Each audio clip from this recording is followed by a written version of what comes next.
ವಾಕ್ಯ ಅವರಿಗೆ ಕ್ರಿಸ್ತರ ಶಿರಸ್ಸು ನಮ್ಮನ್ನ ಸಭೆ ಒಳಗೆ ಇಟ್ಟು ಈ ತರ ಸತ್ಯವುಳ್ಳ ವಾಕ್ಯಗಳನ್ನು ಕೊಟ್ಟು ನಮ್ಮನ್ನ ಪೋಷಣೆ ಮಾಡ್ತಾ ಬರ್ತಾ ಇದೆ. ದೇವರ ಆಶೀರ್ವಾದ ಮಾಡ್ತಾನೆ, ದೇವರು ಅದನ್ನು ಕೊಡ್ತಾನೆ, ಇದನ್ನು ಕೊಡ್ತಾರೆ. ಬೈಬಲ್ಗಿಲ್ಲ. ಐ ಆಮ್ ಸಾರಿ, ಅನೇಕ ಜನರನ್ನು ಹೇಳಿ ಮೋಸ ಮಾಡಿರ್ಬೋದು. ನಿಮ್ಮನ್ನ ಮೋಸ ಮಾಡಿ ಜಾಸ್ತಿ ಬದುಕಲ್ಲ. ಇದರೊಳಗಿರೋದು ಒಂದೇ, ಕರ್ತನು ನಾವೆಲ್ಲವನ್ನು ಮಾಡಿದ್ದಾನೆ. ಮಾಡಿದ್ದನ್ನ ಜಸ್ಟ್ ಹೋಗಿ ಎಕ್ಸೆಪ್ಟ್ ಮಾಡ್ಕೊಳ್ಳೋದು ಮಾತ್ರ ನಮ್ ಕೆಲಸ ಆಗುತ್ತೆ.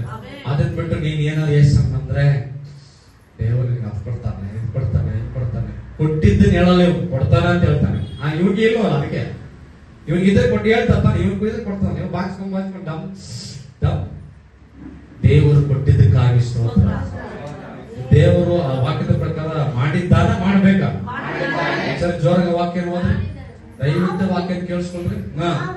ನಾವು ಮಾಡಿದ ನೀತಿಯ ಕ್ರಿಯೆಗಳಿಂದಲ್ಲ, ಆತನ ಕರುಣೆಯಿಂದಲೇ.